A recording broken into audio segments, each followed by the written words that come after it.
Hello दोस्तों, आज हम लोग बहुपद से संबंधित एक दो सवालों को बनाएंगे। यहाँ पर देखिए एल का मान 2 है जबकि एम का मान 3। तो एल स्क्वायर जोड़ एम स्क्वायर का मान ज्ञात कीजिए। हमें इसका मान निकालना है, ठीक है। तो यहाँ पर देखिए एल का मान कितना है, तो एल का मान दिया गया है 2 है और एम का मान जो है वो 3 है। हमें निकालना है किसका मान, तो एल स्क्वायर जोड़ एम स्क्वायर का मान कितनी होगी, ठीक है। देखिए एल का मान यहाँ 2 है तो एल का स्क्वायर है तो हम यहाँ पर 2 का स्क्वायर लिखेंगे प्लस एम का स्क्वायर, एम का मान 3 है तो 3 का स्क्वायर करेंगे। 2 का स्क्वायर का अर्थ मतलब 2 गुना 2 जोड़ 3 का स्क्वायर, ये 3 गुना 3, देखिए 2 दूनी 4 जोड़ 3 तिया 9, ठीक है। अब 4 9 को जोड़ेंगे तो 13 होगी, ये हमारा आंसर आ गया। नंबर के प्रश्न में हमें बहुपद का मान ज्ञात करना है। यदि x बराबर 3 और y बराबर घटा 2 हो तो देखिए यहाँ 3 प्रश्न है, हम तीनों का मान निकालना है। चलिए एक एक करके सबको बनाते हैं।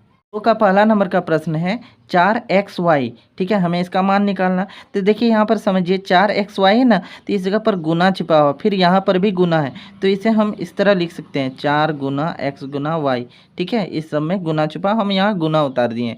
अब देखिए 4 गुना x का मान जो था ना वो 3, ठीक है, 3 को उतारेंगे गुना, और y का मान घटा दो, इसको हम ब्रैकेट के अंदर रखेंगे, ठीक है। अब देखिए 4 तिया 12, ठीक है, 12 आया, फिर गुना इधर घटा 2। अब आपको पता है हम एक वीडियो बना चुके हैं, एक बार आप वो वीडियो देख लीजिएगा। इस जगह पर प्लस छिपा हुआ, गुना यहाँ माइनस, प्लस गुना माइनस, माइनस हो जाएगी, एक तो माइनस है तो माइनस हो जाएगी, ठीक है। तो 12 दूनी, अब गुना करेंगे तो 12 दूनी 24, तो इसका जो आंसर आया घटा 24, ये हमारा आंसर आ गया। दूसरा नंबर का प्रश्न कुछ इस प्रकार से है, तो हमें x का वैल्यू और y का वैल्यू पुट करना है। तो x का वैल्यू 3 है, 3 को लिखेंगे घटा y का वैल्यू जो है ना घटा 2 है, तो हम यहाँ घटा 2 लिखेंगे प्लस 1। अब देखिए माइनस इस जगह गुना छिपा हुआ, तो माइनस गुना माइनस, ठीक है।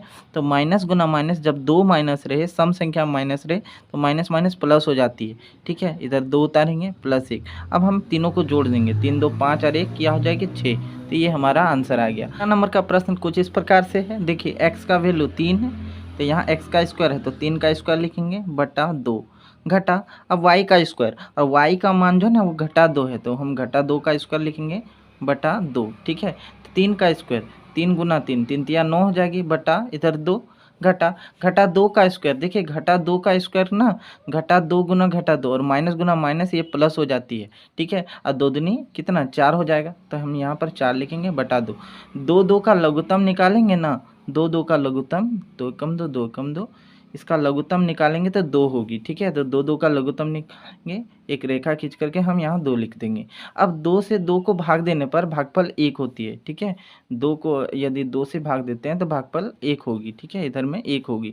तो 1 को अब हम 9 से गुना करेंगे तो 1 नाम 9 हो जाएगी, ठीक है, वही संख्या होगी। 1 से कोई भी संख्या गुना करने पर वही संख्या हो जाती है। फिर 2 से 2 को भाग देने पर भागफल 1, 1 को 4 से गुना करेंगे तो 4 मान आएगा। अब कुछ इस प्रकार से वैल्यू आया। अब 9 में 4 घटा देंगे तो क्या 5 होगी बटा 2, ठीक है, नीचे बटा 2 है, बटा 2 उतार देंगे, तो ये हमारा आंसर आ गया। आशा करता हूँ कि आपको ये सभी समझ में आ गई होगी। अगर आपको समझ में नहीं आया है तो मैं डिस्क्रिप्शन बॉक्स में वो वीडियो डाल दूँगा जिससे आप हर एक चीज़ समझ जाइएगा। तब तक के लिए इतना ही, देखने के लिए धन्यवाद।